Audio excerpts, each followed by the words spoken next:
Welcome to Kibbe on Liberty. We have revamped things out of necessity and I think out of the needs of our viewers.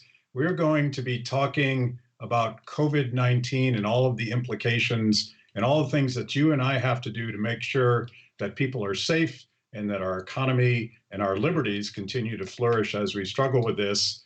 And of course, I'm going to start with some good old Clorox wipes. Let me wipe down all the surfaces to make sure that our thing is safe, so our guest doesn't get infected via the internet. There we go. Nice. Okay. We need a little gallows humor as we deal with this. And today we have one of the best friends of the show, Congressman Thomas Massie. Welcome, Thomas. Hey, Matt. Thanks for having me on your show. Don't give me any virus.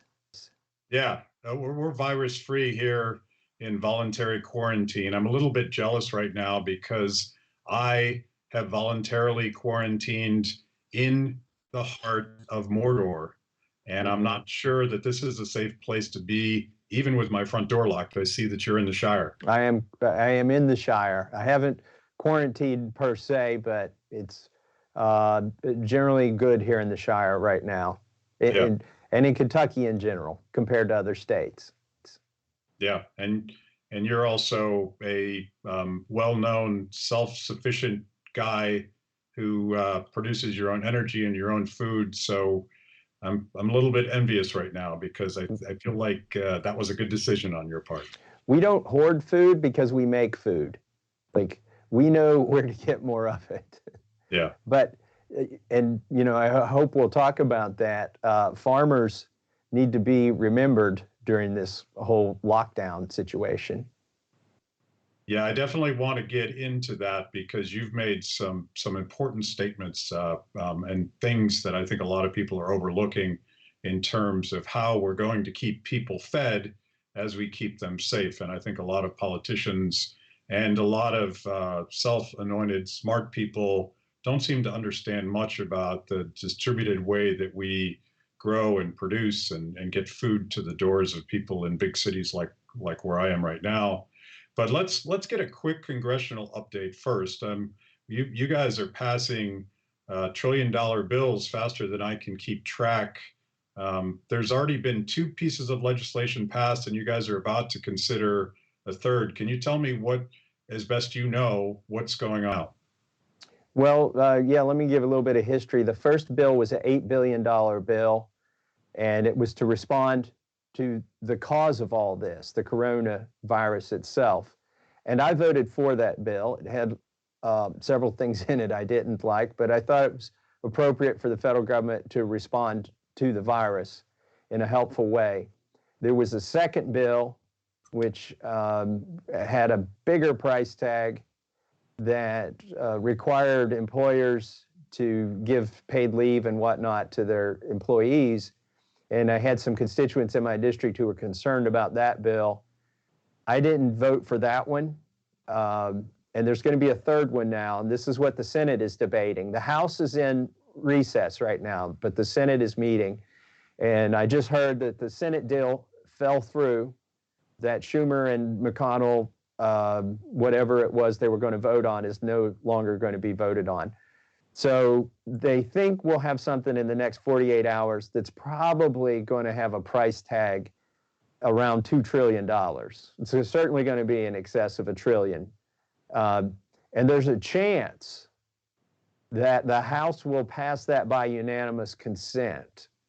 Now that's pretty scary, if you ask me, to pass $1 trillion bill with nobody voting on it. Yeah. Like, has there been any opportunity to read what's in this legislation, or is that just part of this process where Pelosi is making all the decisions for the rest of you? Well, in the second bill, Congress was given like 30 minutes to read it, and we're supposed to have 72 hours. That's a House rule that we're supposed to get 72 hours. But people willingly suspend that rule. They vote to suspend that rule, and then they vote on the bill. And I suspect the same thing will be done here on this third bill, the $1 trillion plus bill.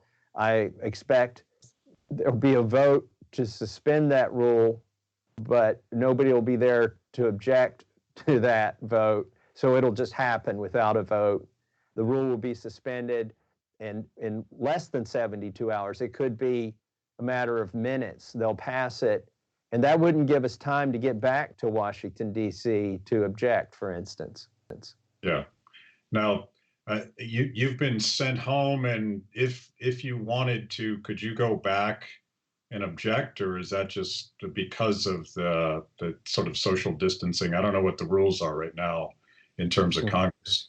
Well, the Constitution says that we can't be stopped coming or going from Congress, right? That's a nice little part of the Constitution. Yeah. So regardless of what states have various lockdowns in place, you know, the Constitution says that I can travel to Washington, D.C. and back if I want to, if there's legislative business. So they couldn't stop you. The question is, when is it going to happen? We don't know when it's going to happen. They're basically a bunch of people in a room. Most of them aren't even elected officials. This bill. Then the elected officials get together with the special interests. And I think that's probably what's keeping this third bill from happening, is that every special interest is trying to get something in it right now. Yeah. And they're not all being, they don't all feel like they're represented. Everybody wants a bailout right now. And the problem with this legislation, by the way, Matt, it doesn't even allow our economy to start again. You can't stimulate an economy that's stopped, right? You just can't do it. It's like a car that's turned off and pushing on the gas pedal. It's still not going to go anywhere. You're just going to flood the carburetor. Yeah. So I don't know the specifics of the bill, and maybe you don't as well, and they're going to drop a bunch of stuff in there, good, bad, or ugly, and then sort of spring it on the American people. But you do know, and you already mentioned this, that the big boys, the lobbyists, the corporate interests, they'll be bellied up to the bar first because they have that special access. But everything I see is a combination of corporate bailouts and suggestions of basically just dropping cash with a helicopter onto the economy in hopes that somehow kickstarted. And it's sort of a very gross caricature of the very worst forms of Keynesian economics.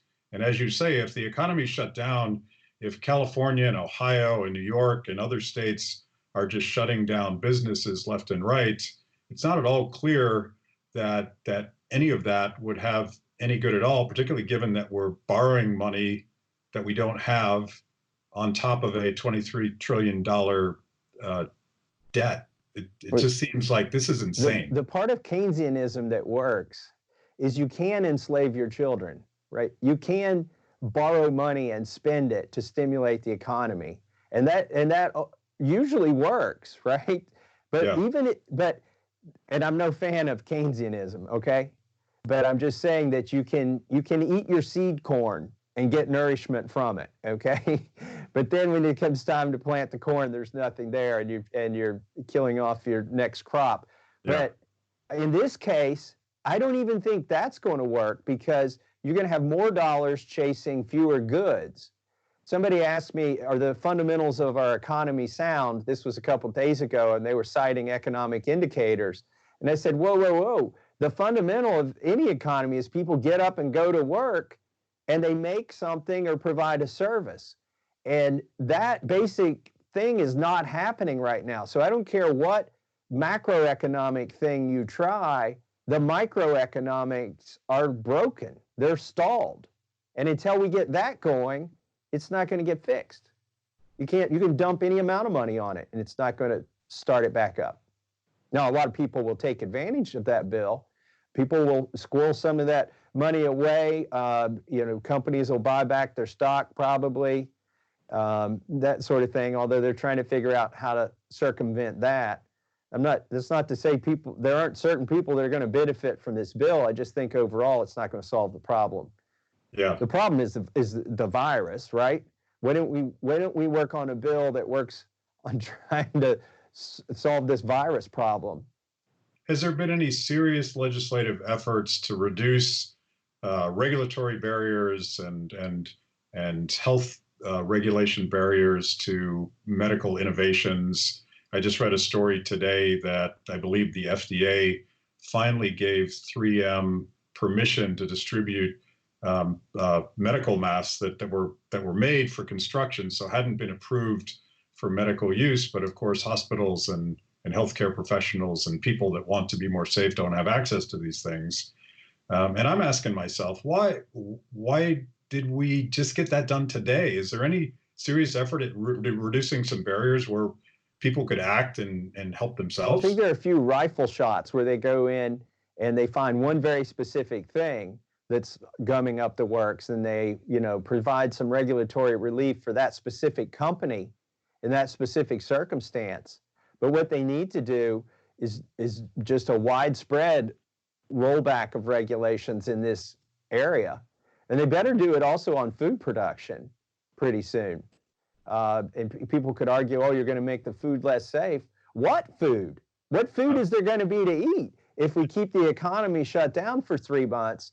Spring only comes once a year, in this country. So it's a problem. We should be rolling back regulations. We should be making it easier, by the way, for farmers to sell locally to consumers instead of this centralized process that requires all this shipping right now. There are a lot of regulations like that I think we could undo. One of the things that we've got to get out of the way, and I mean we, when I say we, I mean with my government hat on, is with the testing. We need more test kits. I've been saying there's the biggest lie the government ever says is the government and I'm here to help. The second biggest lie is that the N95 masks only work for healthcare professionals, that they don't work for civilians. And the third biggest lie is not everybody needs tested. We need to get to a situation where everybody who wants a test can get a test. And you can do that by unleashing the free market. Can you imagine if there was a test available right now, how many people would buy it? If it were, let's say, $100, that company would make obscene amounts of money, and then somebody would figure out how to sell it for $50. And pretty soon the test would be like one of those pregnancy tests that you can buy, at the pharmacy, or you could buy a 6-pack of these tests. And not only would everybody get tested, everybody could test every day. Like, that's one of the ways we're going to defeat this virus. Yeah. And I mean, that's the everything that we're doing. And let's assume that most of it is well-intentioned. We just talk about the lobbyist feeding frenzy, and I do notice that every member of Congress who has had in the past a big government scheme, let's say bailing out college students, you could fill in the blank. There's giveaways for everything. They've suddenly rediscovered that this idea was perfectly designed for the contagion, and they're just filling the Christmas tree with that. But it strikes me that any one of those proposals is 100% centralized. It's requiring that only a few smart people sort of decide things for us. But what you're describing about when you talk about a free market approach is a radically decentralized approach that allows families and communities and innovators and healthcare professionals and fill in the blank to solve these problems from the bottom up. And it strikes me that the more widespread this threat becomes, the more we're going to have to rely on the common sense good ideas of people that are actually dealing with the problems. Absolutely. I mean, some of the medical tools that are needed, why not let people 3D print those, right? Would you rather not have the medical facility or the medical tool, or would you rather have something that's 90%? I'd rather have the 90% solution, frankly, as to not have anything. And I think that's something that could be done as well, regulatory wise. It sort of begs the bigger question when the dust settles, if regulating things out of existence, there's this phrase I think you may have heard called the Precautionary Principle. And it's this sort of hardcore regulatory state type approach that says we're not going to allow anything into the market until we can prove without a shadow of a doubt that it's 100% effective and 100% safe. And it takes years and years and millions of dollars to bring anything to market under that principle. And it appears to be that that is still sort of dominating the government mindset on how we deal with this virus. Very top down, and nobody wants to get blamed in case a mistake is made. So they're just not doing enough. Right. There's another way to say that. No government regulator ever got fired for saying no. Like some have been fired for saying yes. And so their bias is always to say no. But we're going to get to a point with this virus where a few government regulators might get tarred and feathered for saying no. You might not get fired, but there's definitely going to be some animosity toward them for stopping just common sense solutions and cures to this virus. I mean, the governor of New York, Cuomo, said just a couple days ago, I mean, and if anyone's missed this, he has completely shut down the entire state of New York, one of the largest economies in the United States. And he said, if we save just one life, this will all be worth it. And that this is sort of a classic example of this. I don't want to get blamed for anything, so I'm going to take the most draconian action.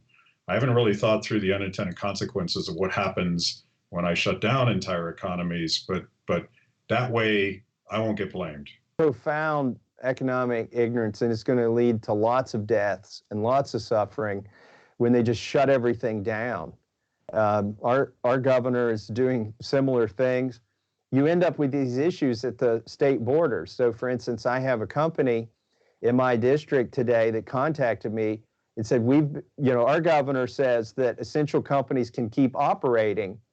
And what they do is they print instructions for drugs, right? If you've ever opened a box or a bottle of drugs and from the drugstore or prescription, and you open it up and there's like that page that shows you everything on it, they print that. So they've been deemed essential. But guess what? A third of their employees live in Ohio, and Ohio's been told to shelter in place. So what happens when Ohio is sheltering in place and Kentucky, a company in Kentucky needs to print the labels for the drugs? And they might be tapped to print the labels for the cure that comes up, that somebody comes up with. Yeah. But if somebody's sheltered in place in another state and can't get to work because of that, because they're afraid they'll get pulled over and thrown in jail for it, then, how's that going to work? This is like a central planning dream for a central planner, but it's a nightmare in reality for everybody else that has to live under this. You literally have governors who are attorneys. They've never built anything in their life. They've never grown anything in their lives. A lot of them never run a company, and they're trying to tell us what's essential and what's non-essential in the economy. That's really dangerous. Yeah, and by the way, everybody's definition of essential and non-essential is different, and the only thing that is the same is that economic ignorance that you just described. I don't think any of this is malice, but the inability to understand what a division of labor is and how complex and distributed our responsibilities are in a complex economy. And for some reason, and I think this might be sort of a cultural thing too, I think city folk have never really thought carefully about where the food that shows up on their front doorstep actually came from, and all of the people and functions that were required to get it there. So maybe talk about that, because you mentioned farmers. Sure. And you're from a farming state, and this affects you guys. Well, it absolutely does. And I think some people who've never been to a big farm have this idealistic vision of what happens. The farmer gets up and the farmer's wife cooks biscuits, and he goes out and gets on his tractor and, makes the food or something. When in reality, most of the food is made on giant farms, right? And the farmer is a manager of a company, and he needs employees to show up to work that day or nothing happens, right? Like the scale of the farm is so huge the farmer is not going to go out there and get on his tractor. He's got, half a dozen combines and a whole crew, responsible for each one to keep everything going. And if those people don't show up to work because their kids can't get daycare, or if they go to the farm supply place to get the fertilizer to put on the field, and the employees aren't at the farm supply place to load the bulk fertilizer spreaders, you're in trouble. So, you got to really understand how farming works. Now, mine is a small farm. I have 65 cattle. So it might work more the way that people envision, except because of the stupid government regulations, in order to turn one of my animals into a hamburger, there's this big process involved. I can't go to the local butcher and have him process a beef for me. I have to drive 3 hours on the interstate to a place that looks like a factory and drop my cattle off. And then they go into this factory and they come out as hamburger with the USDA stamp on them. And that's what you have to go through. Now, what happens if the people don't show up to work at that factory because they couldn't get daycare, for instance?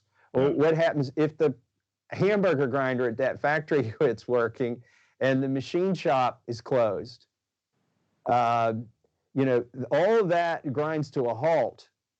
And our food production system is a little bit brittle in that way. It used to be more distributed, smaller farms, and farmers used to sell more of their goods locally.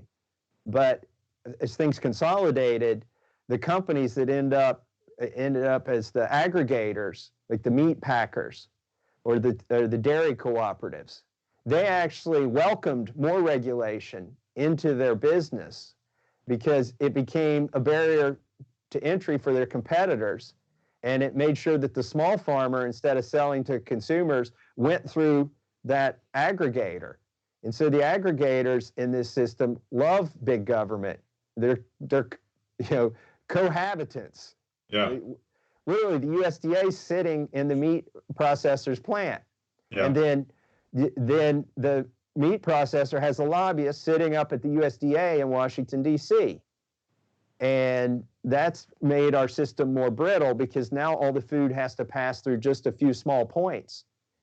And So when transportation breaks down, when daycare breaks down, when all of these things, the secondary and tertiary suppliers to those corporations break down, then the food supply stops. Yeah. So this regulatory process that has centralized the agricultural economy has made us more vulnerable in times of crisis, and that'll only be exacerbated by some faceless bureaucrats' determination about what job is essential and what job is non-essential, not having any understanding of how that whole system you just described works. That's right. And like I said, it's gotten more and more brittle. Now you can say, let's just relax the regulations and let this thing work itself out. Well, the regulations have already killed most of the small meat processors. Right. So that I had my wife call up our local meat processor. I was like, you know what? Screw it. Screw the USDA. We're going to get some of these cattle butchered, and we're going to sell them to people. And if they want to take me to jail for it, then screw it. So, but I called him up. Guess what? Everybody else has got the same idea, and he's backed up, for several weeks. And so we've got a brittle system with not enough people who can provide these services because they've already been regulated out of existence. Yeah. And that's just production. And then you get to the question of how to get that food, assuming that farmers are allowed to farm. How do we get that food to the people that need it in times of crisis? And you were telling me a story earlier about trucking, for instance. How do you get the food? Well, the government has deemed grocery stores as sort of essential businesses, so they can stay open and the pharmacies can stay open, but gatherings of 10 or more people are illegal. And so what about a farmer's market? What about your local farmer's market? I'm worried they're going to be, it's going to depend on the state. They shut them down here in D.C. You have it. There's your answer in D.C. They shut them down. So that's ridiculous. And here's the other thing, Matt, that happened here in Kentucky just a couple days ago, when they shut all the restaurants down abruptly, and they said, well, you can do takeout. Well, a lot of these restaurants aren't geared for a takeout and don't have drive-throughs, so they shut down. So this whole supply chain that's geared for supplying the restaurants with food just shut down, and millions of dollars of produce rotted because it's not packaged, for distribution in a grocery store, for instance. And those trucks don't go to those grocery stores. And so there was a crisis, and I'm sure you had that in every state. And I know a lot of food had to rot because of that. You don't get that back. Right. And I'm worried about, you have this distributed supply chain, and the chain was full of stuff at the beginning of this crisis, but as more and more of these unanticipated, unintended consequences of these shutdowns, we're gonna have a problem worse than the virus. The cure may in fact be more dangerous than the virus. Yeah, and not just, it's not like we're talking about the economic trade-off versus lives, okay? We're talking about lives versus lives. Right. Suicides are going to go up. I talked to a cardiac a cardiologist, day before yesterday, and he puts the stents in folks to keep them going. And he said, typically a day in the office, I see 4 patients, 3 of them are outpatients, and 1 of them is bad enough that they have to stay in the hospital. So it's an inpatient. He said that ratio is flipped. Now 3 of my patients on an average day are inpatients, and 1 is an outpatient. He said because they're showing up in worse health, more stressed out, not eating well, not exercising. They've been told that sitting on the couch is the best thing to do, by their government. And so people are gonna start dying from that. I guarantee it's already happened, right? Somewhere there's been a suicide over this, and nobody's reporting on that. And there's going to be more and more of those. People will be malnourished. There are, any number of things. People aren't going to get the insulin they need. You can go down the list, and it's going to get worse and worse. And that's from the cure. That's not from the virus. And that's, right. I'm not talking about trying to optimize an economy for profit. I'm talking about trying to optimize an economy for the most number of people who live, right, to maintain lives.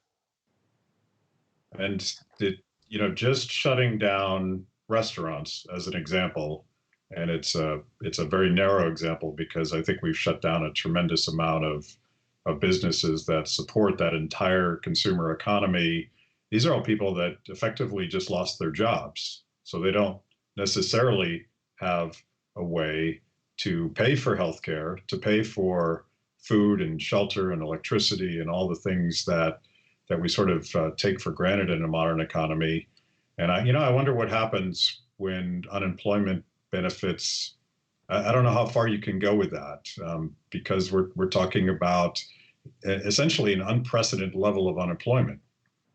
Yeah, I talked to another legislator who said, I could vote for just giving cash to people if we also turned the economy back on. But just giving cash to people is not going to solve their problem if there's nowhere to spend it. Yeah. And it's not sustainable.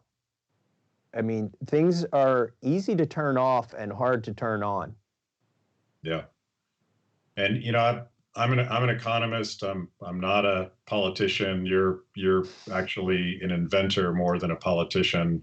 But I think it's very difficult to explain to people, particularly again, city folk. I don't think that people in cities see the distributed nature of the division of labor the way we do. So there's an economist I love who talks about the seen and the unseen. So they see certain things like the grocery store shelves filled at Whole Foods, but they don't see the unintended consequences of some of these actions. How do we explain that to people so that it doesn't sound like we don't care, about people that are at risk because of the virus, but we're worried about even more people dying if we shut this machine down. That's part of the reason I came on your show, is to try and explain it. I don't know if we're going to be able to explain it to everybody. People mostly get mad at you if you try to change their worldview. Even when you're just trying to be helpful, they get mad. They make you sound like the crazy person when you try to explain these things to them.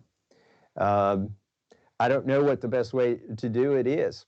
I mean, I've been on Facebook and Twitter and social media trying to explain it. But I think what might explain it is when they go to the grocery store, and instead of, and I know we've all seen the, apocryphal pictures of the grocery stores are empty, but the reality is they're getting filled back up right now. Like, right. They get that's at the end of the day, and they get restocked, and you can go back to the grocery store and are rationing, but there's food still coming back to the shelves. What happens when you go to the grocery store in the morning and the shelves are still empty? I think that's when the lesson is going to come home. Not just to, I mean, you're picking on city folk, and that's a fun thing to do sometimes, but, and I know you can do that because you're a city folk, man. But I'm definitely part of the problem. Let me pick on, instead of picking on city folk or country folk, let me pick on my fellow politicians. These governors are going to learn a hard lesson about the economy. I think the one thing that's going to snap them back into reality is when they don't have enough revenue to pay their state workers because they've shut down the economy, and then they're going to suddenly remember, oh wait, we were taking, depending on the state government, 5 to 15% of everything that was going on, and we just shut that down, so now we can't make payroll. And when the governors can't make payroll because they've taken away everybody else's livelihood, that may bring them back to reality. The problem is, I fear in this bailout, there's going to be more inducements to the governors to do this bad behavior of shutting down their economies. Like, if we incentivize governors to shut down their economies, even the good governors, the ones who've held out and tried to be rational, they're going to eventually economically be forced to do what the other governors have done, or coerced into doing it. I won't say forced. They still should have a choice. So I noticed that a lot of folks, I won't name them by name because I'm not interested in shaming them, at least not yet, but I notice a lot of people are amazingly applauding the Chinese governments, the communist Chinese government's extremely command and control, almost violent lockdown of their economy and their people. And it seems more than a little bit ironic that that same government that covered up this virus as it emerged from Wuhan province, because they wanted to keep their power, that a lot of American smart people are thinking, hey, let's follow the Chinese model because they seem to really have a handle on things now. That's scary stuff. First blush, it looks like dictators have an advantage in dealing with pandemics, right? They can tell people where to go, when to work, when not to work, what to eat. It seems like, it's a little bit seductive in the beginning, like the dictators have the best hand dealt to them in a pandemic. But let's not forget, the dictators of the world have killed millions of people. Right? That's the other constraint that's not upon them. Since they typically can control the news outlets and whatever, they can get away with all sorts of things.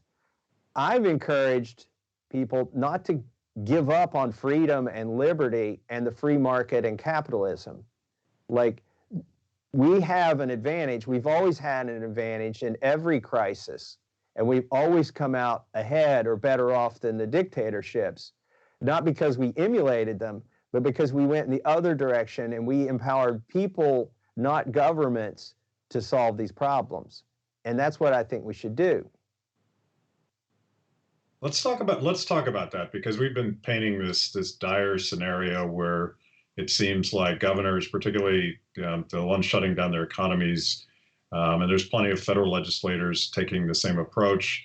The dire consequences of that kind of behavior can be catastrophic for American families. And you're suggesting that freedom and individual responsibility and a more decentralized approach is better. From what I've read, South Korea, as compared to China, has taken a less command and control, more voluntary approach to containing the virus and keeping their economy alive. Explain how that would work in practice here in the United States. Well, I think there are a lot of things we could be doing differently than we are right now. Instead of shutting down schools completely, we could have reduced the ridiculous rule here in Kentucky where you have to have 80% attendance or you don't get money from the state to keep your school system going. Like if we just got rid of that one rule and the school systems could have operated with 30% attendance, the probability of spreading this virus at a school would go down dramatically if only 30% of the kids showed up. And by the way, that's probably the number of kids that on average, I mean, it varies by school district, but on average, that's probably the number of kids who depend on school to get a meal every day, right? That's and added to the number of kids whose parents have no other option for daycare. They don't have the money to hire daycare and pay their taxes, which are funding the school. By the way, I've noticed nobody suspended the school tax. They've closed down the schools, but they haven't suspended the school tax and given you a credit to go pay for daycare. But if they had kept the schools open at, let's say, a much reduced attendance rate of like 30% and made school optional, I think we could have not caused the daycare crisis. We could have not caused the crisis where kids may not be getting enough food to eat, and we could have attenuated the spread of this disease. The same thing with restaurants. So a lot of states, the state here in Kentucky and one across the river in Ohio, they shut down restaurants, dine-in, the dine-in aspect of the restaurant. Well, instead of shutting them down completely, there were a lot of things they could have done that made sense, but they didn't do. So for instance, when I'm overseas, and I'm not going to pick on any countries, but in countries where people famously come back with certain, gastrointestinal ailments, when I go to those countries, I only order hot food. I don't eat the salad. I don't eat the fresh vegetables. I know this sounds unhealthy, but it's a lot healthier than not eating. And it's a lot healthier than shutting down our economy. You could have told restaurants, okay, you have to serve all your meals hot, and they have to come out on a hot plate. And by the way, nobody's drinking out of a glass that's being poured into from a pitcher anymore. When you serve somebody, you're going to serve it in a bottle or some other container. And we could have allowed the elderly to come in between the hours of 5 and 7 for dinner. And then everybody, under the age of 60 could have come in to eat after 7 p.m. There are a lot of things that we could have done differently instead of just shutting down the whole restaurant system. And then finally, people are used to going to work, and as a condition of work, they wear safety equipment. I've been in a lot of factories in my district. Some of them require you wear a hairnet if you're in food production. Some of them require you to wear safety goggles if you're in a machine shop. If you're in a construction site, you wear a hard hat. Why not say, why not add to that list of things that people wear to work or at work, a mask? There's some places where you wear a mask at work already. Instead of shutting down the whole business, how about propping the doors open so people don't have to touch the door handles? How about if it's a door that needs shut, station somebody there and have them open the door and shut the door for people if you don't have an automatic door opener, right? There's just so many common sense things we could have done to slow the spread of this virus, because nobody's pretending we're going to stop the spread of this virus. These are all about strategies to slow the spread of this virus. And there's lots of things we could have done without shutting down the economy to achieve that. We could have brought in UV lights and put more UV in the HVAC systems to kill viruses and other bacteria that might circulate through the HVAC. So many different things we could have done instead of just shutting down our economy, which is going to cause so much pain and suffering. And one of the things that I very much believe, and I see this in the behavior of my friends and neighbors, that you don't have to force people to behave in a way that's in their personal interests and in their community's interests at the point of a gun. We're naturally going to be more cautious. We're naturally going to do as much social distancing and even self-quarantining as is possible. I'm doing it. All my friends are doing it. I'm insisting that our little staff of employees do it right now. The reason you and I are on Skype instead of in the studio is in large part because my team is all working remotely right now, and my wife and I had to figure out how to set this up with some of our team.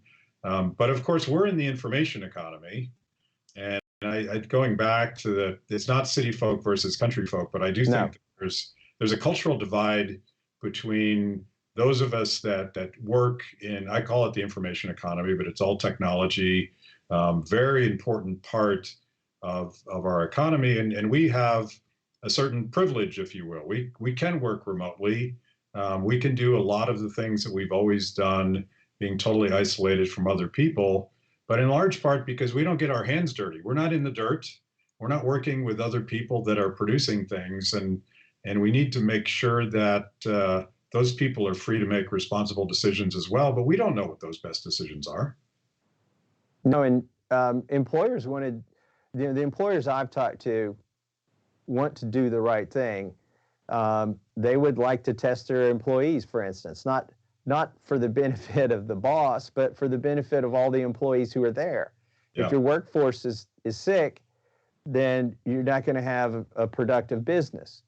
And so employees have an incentive also or employers have an incentive to keep their employees healthy. And I think we need to get to this point quickly where you can screen employees, and the ones who aren't, contagious can come to work. Yeah. I've read that even nurses can't get tests right now. And I feel like this is an example of where just unfettered free market capitalism would solve this problem if we would just get out of the way and make testing ubiquitous and available. I don't feel like this is rocket science, but if it involves a bunch of federal and state and even global bureaucrats, it's never going to get done. I know, and I think I've already mentioned this, but we need to quit lying to people and saying that people don't need tests. Like, that's a big fat lie. And we need to quit lying to people and saying that, respirators and dust masks and whatever won't work for everyday people, that they only work for healthcare professionals. It's okay to be honest. It's okay to say, you know what? All of these things are important, but we have scarcity now, and so we need to prioritize.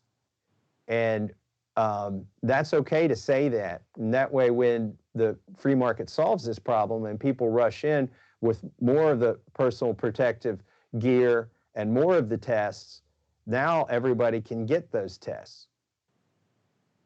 Okay, so we're running out of time here. I really appreciate you taking the time and being part of this great social experiment where we can have a personal conversation. And we're 4 states away right now. Again, sort of envious of the Shire there. It looks like a safer place to be than where I'm at. But thank you, Congressman Massie, and be safe. And please keep fighting for the things that are going to keep us really safe.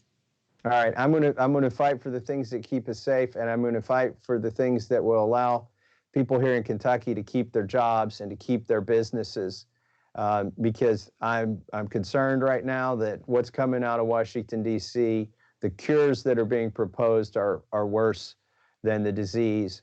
And so I'm trying to be a voice of reason here. Hopefully I don't get beat up too badly, but when it's all over, I hope people will see that I was doing the right thing. Just don't read the comments on Facebook and you'll be fine. or the headlines in the local newspaper. Oh man, yeah. Well, it's political season, so things are going to get silly. Yep. Okay, thank you, sir. Thanks, Matt.